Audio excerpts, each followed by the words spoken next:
Hello folks, Everchanger here, and welcome back to more Pokemon Yellow. Last time we made our way through most of the remainder of Mount Moon, but we weren't able to get all the way to the end of it. So this time we are going to be finishing up in Mountain Moon and hopefully making our way all the way to the next town if things work out as well as I'd like them to. Anyway, let's walk right on up here and get a wild encounter in front of the trainer. I'm pretty sure that's something that can't happen in later generations, but it looks like we got lucky right here. You know, I'm going to Thundershock this guy because I know he's going to go down in one shot, and I could use the extra little bit of experience. And we get a nice critical for good measure. Very good. Hey, stop. I found these fossils. They're both mine. And he's going to fight us because he really wants these fossils. If memory serves correctly, he actually uses, he uses Pokemon like Grimer, which you don't actually encounter for yourself until much later in the game. Anyway, I'm going to be strategizing a little bit more right here. I'm going to be paralyzing this guy because I want to get him as crippled as possible, because this guy can give you a lot of trouble if you're really not prepared for it. Alright, and he actually fails Disable, which is nice. I don't think it's possible in later generations for Disable to fail if you've already used a move in the fight, which is really interesting. Alright, he's going to pound us, and we're going to Quick Attack to bring down that Grimer. That's actually working decently well for us, which I am very happy about. Unfortunately, Paralysis didn't really do much on that guy, but we're just going to have to make it work. I'm going to switch over to Nidorino for Voltorb. Not entirely sure if that's the best option, but I'm going to give it a shot. I'm going to try and see how much...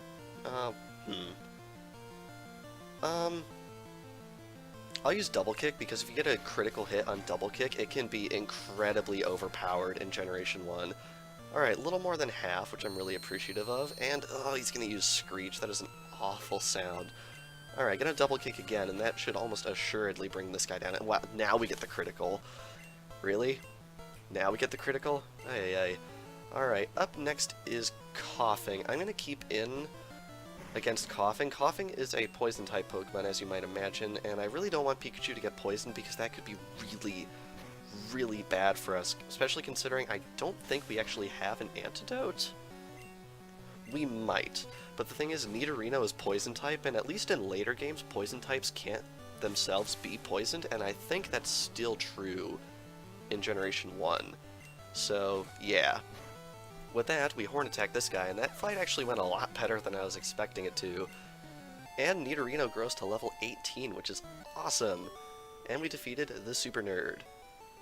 Okay, I'll share. Alrighty. So, we'll each take one. No being greedy. This one is the Helix Fossil. Sorry, Twitch guys, I'm gonna have to say no to this one because I asked my good friend Rio the Lion to pick out a fossil for us before recording this video, and he is a lord of the Church of Democracy, or whatever the meme is these days. He wants the Dome Fossil, and we are going to oblige by that request. And I do have to admit something. I prefer the Dome Fossil. Oh wow, they actually had Pikachu move right there. That's funny. I prefer the Pokemon that results from the Dome Fossil, or at least what it evolves into. I have to admit that. Far away on Cinnabar Island, there's a Pokemon lab.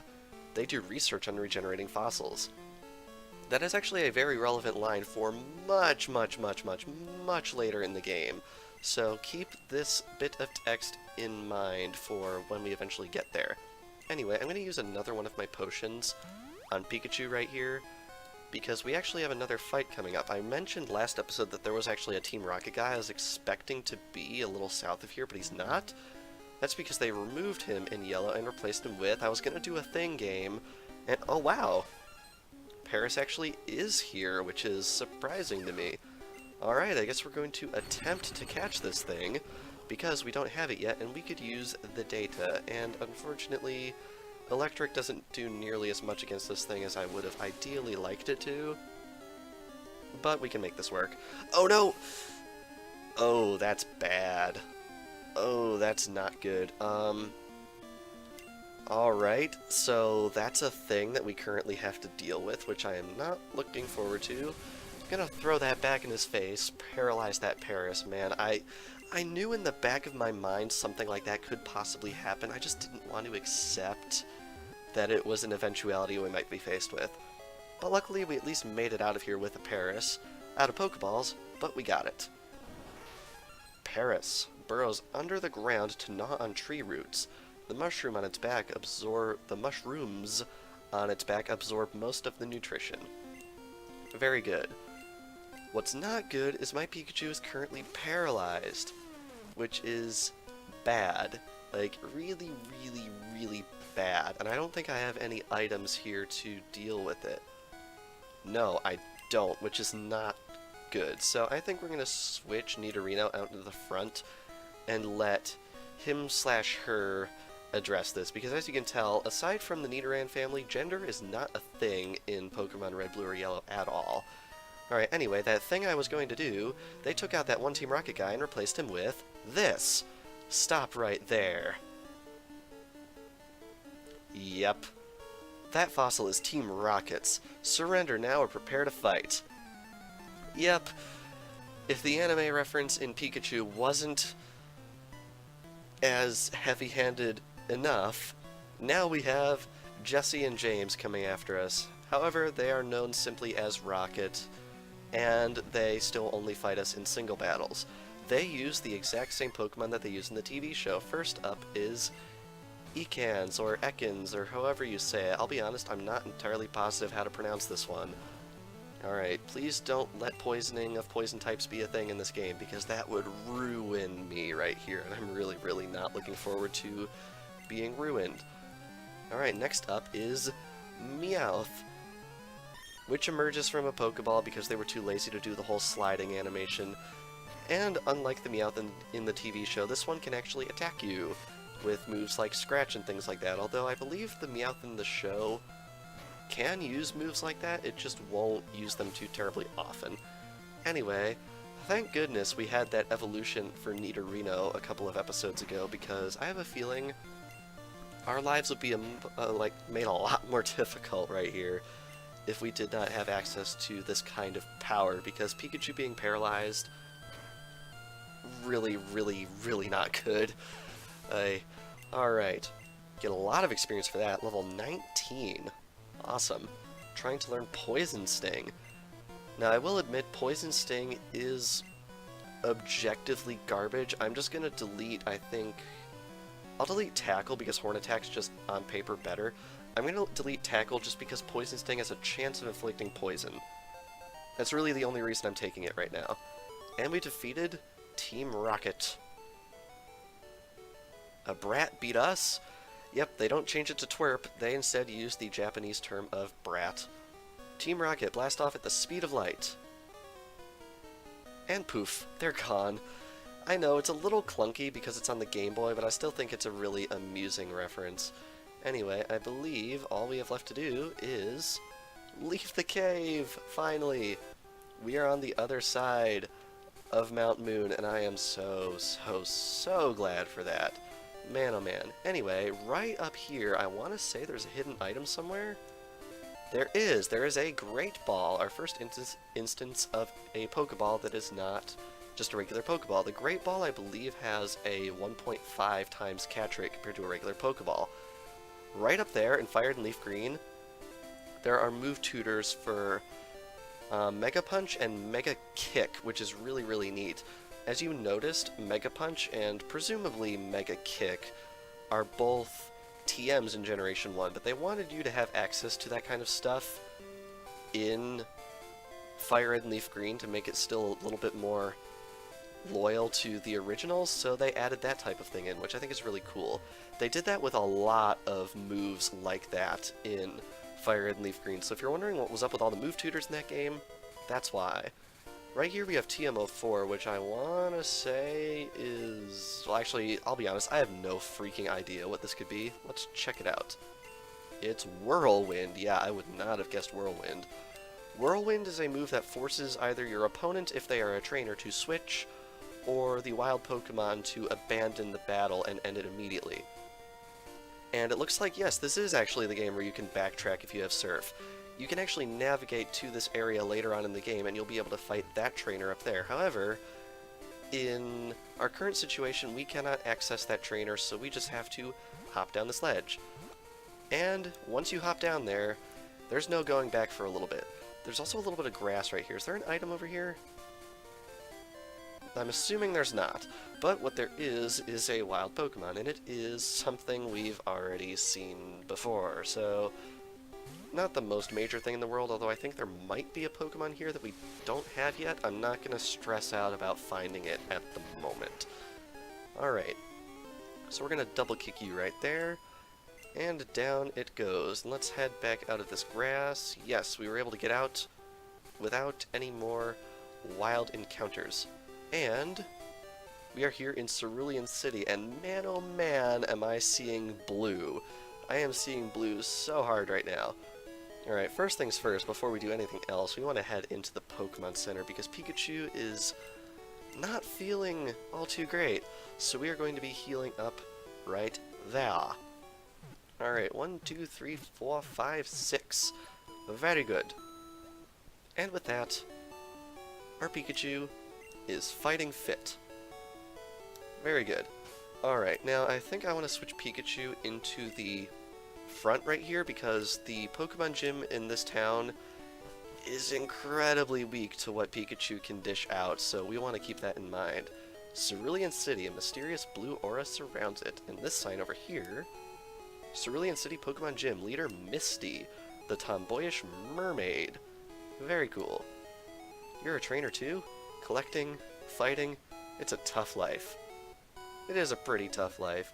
Anyway, right over here, this is really, really funny. Okay, Electrode, use Sonic Boom. Please, Electrode, pay attention. And it's just the Pokeball sprite. Electrode took a snooze.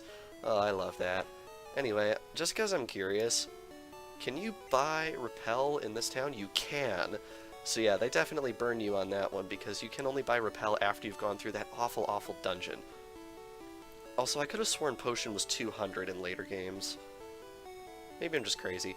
Anyway, I'm going to stock up on a few more Pokeballs just because we used up all of them in Mount Moon, and we definitely want to have some Pokeballs on our side going forward here. What does this sign say? Trainer tips. Pressing B button during evolution cancels the whole process. Indeed it does. You might be wondering why you'd want to do that. Well, when Pokemon evolve, their level up movesets sort of take a shift backwards in the levels. So if a Pokemon, say, learned a move at 15, if it evolves at 14, it might now learn that move around 20. So you might want to keep your Pokemon in the basic stage for that reason. What do you have to say? I want a bright red bicycle. I'll keep it at home so it won't get dirty. Indeed, if we head right on in here, this is the bicycle shop. A plain city bike is good enough for me. You can't put a shopping basket on an MTB. I'm assuming that is supposed to mean mountain bike? I don't know. I'm not a big biker. These bikes are cool, but they're way expensive. Really, how much are we talking? Hi, welcome to our bike shop. Have we got just the bike for you? He is charging 1 million Pokemon dollars for this, and since this is a really classic Pokemon game, that is 1 Pokemon dollar more than your wallet can hold. You can't just swap a 1 bill for a 10, it doesn't work like that. Doesn't work like that. This is Vigigames. Sorry, you can't afford it. Come back again sometime. Yep. They are here purely to rip you off, and it's really not the nicest thing in the world. Anyway, I believe there's a hidden item around here somewhere. If we can cross through to this guy's backyard, I believe there's a hidden item back here. And just because I'm curious, I'm going to see if I can find it. Where are you? Where are you? There it is. Another rare candy, which could definitely be useful for you if you're a little bit nervous as to your chances against the gym leader. Also, I find it funny how the only reason you're supposed to know how to leave this place is memorizing where you came into it in the first place. Also, this guy right here. Pokemon badges are owned only by skilled trainers. I see you have at least one. Those badges have amazing secrets. Now then, which of the 8 badges should I describe? This guy will describe all of the badges in the game, and you're getting a little bit of a spoiler as to the first 4 badges. Let's ask him about the Boulder badge, because Brock was a little mum on this one. The attack of all Pokemon increases a little bit. It also lets you use Flash anytime you desire. Very cool. I don't remember if Brock actually mentioned that the badge would actually increase your attack. I don't think they do it anymore in the games, but older games' gym badges would cause stat modifications, in addition to forcing Pokemon to obey you if you obtain them in trades, which I think is really, really neat. Anyway, I think with that we are going to be ending things off here. Another bit of a short episode, but again, the next thing we have to do is take on the gym, and that would extend this video by quite a bit if we went and did it immediately. So I think we are going to be ending things off here. So, this past episode of Pokemon Yellow, we finished making our way through Mount Moon. We battled Team Rocket, we battled a scientist, not a scientist, a super nerd, much less cool, and we got a Dome Fossil. Sorry, Helix fans. And we made our way here to Cerulean City, and next time on Pokemon Yellow, we are going to be challenging the Cerulean City Pokemon Gym. So without further ado, thank you all for watching, and I will see you guys next time. ニャース化け猫ポケモン高さ 0.4 メートル重さ 4.2 キログラム昼間は寝てばかりいる夜になると目が輝き縄張りを歩き回る